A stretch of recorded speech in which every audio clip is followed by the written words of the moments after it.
Atención canal psicólogos del deporte de alto rendimiento y guardianes de la mística Xeneize, bienvenidos a la cuarta y más visceral de nuestras entregas, el diagnóstico psicológico y sociológico de la Operación Dybala 2026. La eliminación ante Racing es la herida abierta que expone la fragilidad mental del plantel y el nuevo 9 minutos no será un goleador, será un escudo psicológico, un líder que sepa navegar la toxicidad de la Bombonera. El spoiler más profundo de este análisis es que el fichaje de Dybala es un acto de exorcismo. Riquelme necesita un crack mundial que rompa el maleficio de los grandes nombres y que demuestre tener la coraza mental para soportar la presión más asfixiante del fútbol mundial. La clave no es lo que Dybala haga con el balón, es lo que haga con los fantasmas de la Bombonera. La gestión Riquelme está en un punto de inflexión. La purga de los 9 dejó un vacío de carácter y el nuevo 9 minutos debe ser el símbolo de la disciplina mental. El contraste histórico con los fichajes fallidos, el trauma Gago, el regreso forzado de Tevez y el error Cavani obliga a Riquelme a acertar en la elección del perfil psicológico. Hoy vamos a desgranar la mística vs la toxicidad del fenómeno de la Bombonera como amplificador de presión. El perfil antiboca, porque los cracks técnicos de Europa fracasan en el fútbol argentino. La paradoja del legado Riquelme, el jugador de la casa que necesita un outsider para ser un manager de éxito. El exorcismo de los fantasmas Gago, Tevez y Cavani, la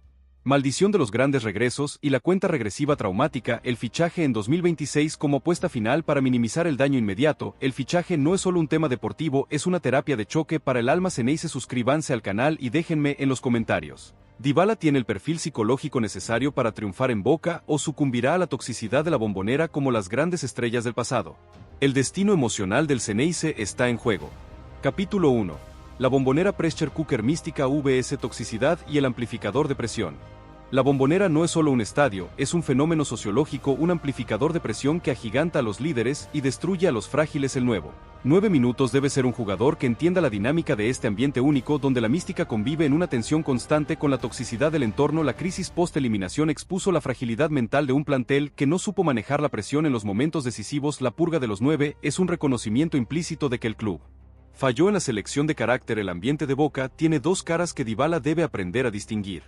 La mística, la exigencia histórica. La mística Xeneize es la fuerza espiritual que obliga al club a ganar la Libertadores. Esta mística es una presión positiva que motoriza a los jugadores con carácter. La mística exige entrega, sacrificio y entender la historia del club. El nuevo 9 minutos debe sentir esta mística como un privilegio, no como una carga.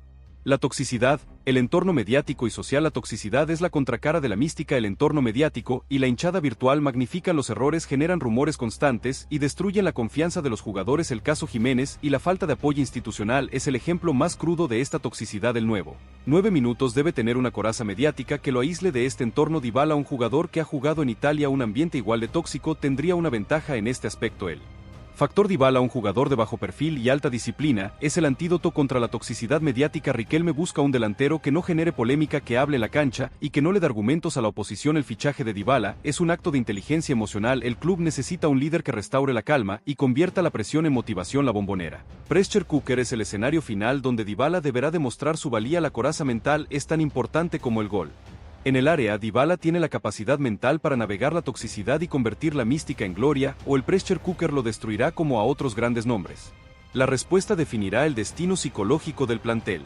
Capítulo 2. El perfil antiboca, la maldición de los cracks técnicos y el trauma Gago. La historia de Boca Juniors está plagada de ejemplos de cracks técnicos con trayectorias intachables en Europa que sucumbieron a la presión y no pudieron replicar su éxito en el fútbol argentino. El perfil antiboca es el jugador técnico con clase y temperamento bajo que fracasa en el ambiente caótico de la Bombonera. Dybala, con su estilo de juego elegante y su historial de lesiones, encaja peligrosamente en este perfil. El trauma Gago es el ejemplo más doloroso. Fernando Gago, un jugador de clase mundial con un salario altísimo, vivió una pesadilla por las lesiones y la presión mediática. Su final traumático es el espejo que Riquelme no quiere ver en Dybala. El fútbol argentino es caótico, físico y psicológicamente agotador. El crack técnico necesita espacio, tiempo y protección. La Bombonera no ofrece ninguno de los tres. La maldición de los cracks técnicos tiene tres elementos clave. La fragilidad física. El fútbol argentino es un constante campo de batalla. Los cracks técnicos con historial de lesiones musculares no resisten el juego de roce y los viajes constantes. Dybala, con su historial en Italia, es una incógnita en este aspecto. Su cuerpo debe adaptarse a la exigencia física o será devorado por el calendario. El temperamento bajo. El crack técnico con temperamento bajo no sabe manejar la injusticia y la agresión constante de los rivales y la hinchada. El juego psicológico en Boca es brutal y el nuevo 9 minutos debe tener la sangre fría para responder con goles y no con polémicas. Dybala debe demostrar que tiene el carácter necesario para sobrevivir a este infierno. La presión de la expectativa.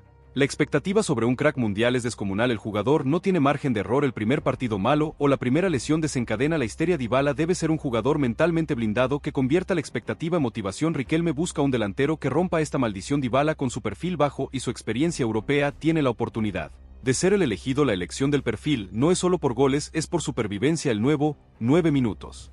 Debe ser un guerrero mental, un jugador que sepa convivir con el dolor y la presión. El perfil técnico de Dybala lo condenará a ser un nuevo trauma. Gago, o su experiencia en Europa lo blindará contra la maldición.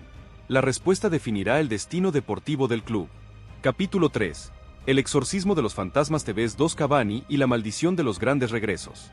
El fichaje de Paulo Dybala es un acto de exorcismo. Riquelme necesita romper la maldición de los grandes regresos que atormenta a Boca Juniors desde hace años. El club ha fallado sistemáticamente en la gestión de los ídolos que vuelven a casa y el nuevo 9 minutos debe ser el punto final a esta historia traumática. La maldición tiene 3 fantasmas principales que Riquelme debe erradicar. El fantasma TV's 2. La gestión emocional. El segundo regreso de Carlos Tevez fue un error emocional. El jugador ya no estaba en su prime, y su liderazgo generó conflictos en el vestuario. Riquelme no debe fichar a Dybala por amistad o por emoción. Debe ser un fichaje racional, un negocio. La purga de los 9 es la prueba de que Riquelme maduró. La disciplina está por encima de la amistad. Dybala debe ser un jugador que respete el orden y no genere conflictos de ego. El fantasma Cavani.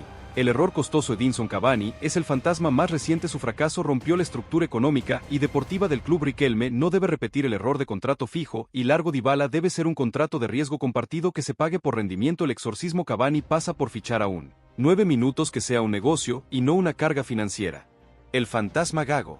La fragilidad física. Fernando Gago es el fantasma de la fragilidad física. Sus lesiones destruyeron su carrera y la ilusión del hincha. Dybala debe demostrar que su cuerpo está listo para el combate argentino. La gestión Dybala debe ser quirúrgica. Cada entrenamiento, cada minuto en cancha debe ser gestionado con inteligencia. El fichaje de Dybala es el último cartucho que Riquelme tiene para romper la maldición. Si Dybala fracasa, el fantasma se hará más grande y la oposición tendrá la prueba irrefutable de que Riquelme no puede gestionar los grandes nombres. El 2026 es el año del exorcismo. Dybala es el símbolo de la redención, el jugador que Riquelme necesita para dejar su legado como manager exitoso. Dybala exorcizará los fantasmas de Tevez, Cavani y Gago, o se convertirá en un nuevo espectro que atormentará la Bombonera. La respuesta definirá el destino histórico del club. Capítulo 4. La paradoja del legado. Riquelme, el jugador de la casa, y el outsider Salvador. La gestión de Juan Román Riquelme se encuentra en una paradoja histórica. El jugador de la casa, el máximo ídolo que encarna la mística Xeneize, necesita de un outsider, un jugador forjado en Europa como Dybala para cementar su legado como manager de éxito. Riquelme no puede depender solo de los ídolos de la casa, necesita un salvador externo para ganar la Libertadores. La paradoja tiene 2 caras que Riquelme debe equilibrar. El jugador de la casa. La identidad. Riquelme representa la identidad de Boca, la cantera, la mística. La purga de los 9 es la prueba de que Riquelme quiere un plantel con el ADN Xeneize. El nuevo 9 minutos debe respetar esta identidad y aceptar el rol de líder externo. Dybala, con su declarado amor por Boca, encaja en esta identidad emocional. El manager de éxito. El resultado legado de Riquelme como manager se juzgará por los títulos. La racha sin Libertadores es la mancha que Riquelme debe borrar. El outsider Dybala es la única vía para asegurar el resultado, un jugador que genere un quiebre y una diferencia de jerarquía en el fútbol sudamericano. Riquelme necesita un campeón y Dybala es el único nombre en el mercado que garantiza esa promesa. El fichaje no es solo un refuerzo, es la declaración de intenciones de Riquelme de que la obsesión por la Libertadores sigue intacta. La paradoja Dybala es la prueba final. Riquelme debe demostrar que su visión como manager está por encima de su emoción como ídolo. El jugador de la casa debe tomar la decisión más racional, fichar al mejor disponible sin importar el coste emocional. El 2026 es el año de la verdad. Si Dybala gana la Libertadores, Riquelme cementará su legado como el presidente más exitoso de la historia reciente. Si Dybala fracasa, la paradoja se convertirá en tragedia y el legado de Riquelme quedará en entredicho. La presión es inmensa y Riquelme juega su historia en esta negociación. La paradoja del legado se resolverá con el éxito del outsider Dybala, o el jugador de la casa sucumbirá a la presión. La respuesta definirá el destino histórico del club.